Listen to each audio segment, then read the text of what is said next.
If you haven't been following our latest big favor from pain to possibility, yesterday we announced 3 possible patients. One of them will be receiving life-changing surgery this week.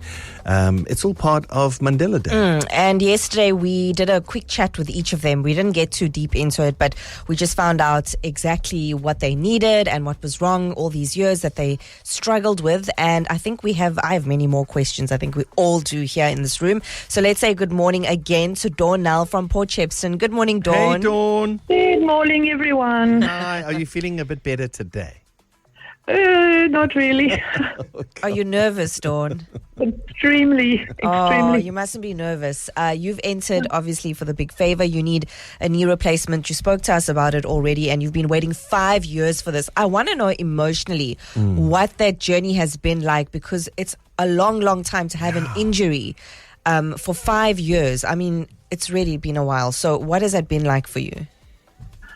Emotionally, it's been tough to not get down, because you see yourself not being able to do all the things you used to do. Your little grandchild of 4 or 5 says, please come run with me, Granny. I can't. Please walk with me. I can't. Babysit. I can't, because I can't run after them, My husband wants to go shopping with me. I can't, because I can't walk more than a few steps, and to have not being able to work where I used to work, it's heartbreaking. I loved it. It's my life. So tell me about that, right? Because you were a hotel manager. What was, before this, what was your, day-to-day life like?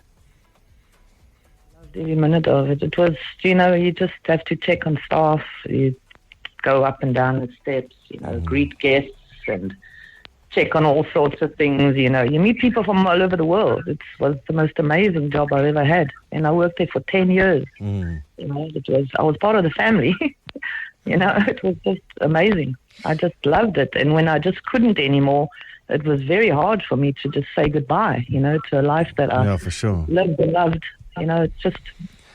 Yeah, the complete difference it's your life sounds like from running around upstairs, downstairs in a hotel, and then or just being employed, and the part of not being able to work because of something like this is really, it's devastating. So Dawn, we hope that we're going to speak to you by the end of the week. You're going to come to Busamed Mhlanga to undergo a whole range of tests. So we wish you well, and we hope that you are a little less nervous when you start your tests. I don't think you should stress about anything. I think this is an amazing, positive thing for you. And of course, we're going to chat to you again soon. Darren will come through, hold your hand, give you a hug, buy you a cappuccino. Yeah. You'll do all the things. All of those things. Carmen will give you a foot rub. Yes. Well, I don't know about the feet.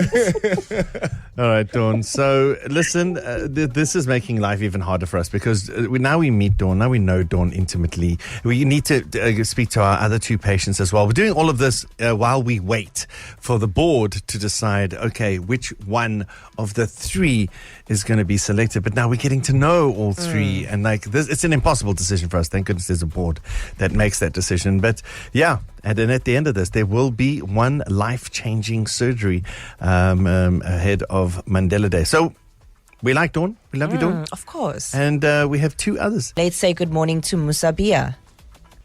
Hi. Mussabiaha, we spoke to your mom yesterday, and she nominated you. And we're actually just happy today to be able to speak to you. How are you, Mussabiaha? How are you feeling today? Good, you? Say again, Mussabiaha? Good, thanks, and you? No, we are good. We want to hear from you directly. Can you explain to us what happened and what caused the pain in your knee? I was out on a hike with my family and decided to climb an obstacle course, and my kneecap had popped off. Wow. Is that a regular occurrence for you, Mussabiaha, or did you realize, hang on, something very serious has happened here? It's the second time now, so it's becoming a regular. And I suppose the question everyone wants to know is, what is life like now? Because you seem like you're very active. You loved getting out. You loved the hiking. And now you're very compromised in your knee. How is your day-to-day? So it's now more cautious. I have to watch what I do a lot more than I used to before. Okay, and your mom obviously believes the surgery, and we know that it would change your life. I'm sure you feel the same way. What would you want to see you doing? Go back to being how I was before all of it. Great. And also, what did you feel like, and how did you feel when you found out you were in the top 3? Thousands of people have applied for this. What is that feeling like? It's a bit shocking. It's a lot. Shame. And then what did you do when you found out that your mom had nominated you for this big favor? I was surprised. Yeah. I don't think anything of it. Yeah. I was at work, and then she told me, so it was surprising. Yeah. And is this something that these are the kind of things your mom does? Because obviously she loves you very much. She wants to see you mobile and climbing up the hills again. Is this something she always does for you?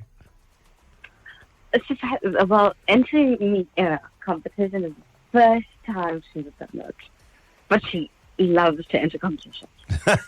and this time... Well, this is a good one. It's a good one. Let's hope she wins this one. Yes. All right. So you're on a short list, Mussabiaha. It's from thousands of entries. You're one of 3. You have a 33.35% chance of having this surgery. How do you feel? How do you feel about the fact that this surgery could be happening for you within a week's time? Nervous, because it is something big, but excited as well. Yeah. Well, we're thinking about you, Mussabiaha. We've spoken to Dawn, we've spoken to Mussabiaha, and then there is the case of Linden Mays from Greytown. He's our third and final patient. Good morning, Linden. Good morning. So, Linden, you found out yesterday that you're one of 3 possible patients for this surgery.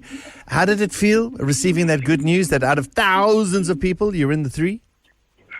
It was quite a shock because I said to my wife, listening to some of the people's stories, it's just to be able to be chosen, it just feels so special.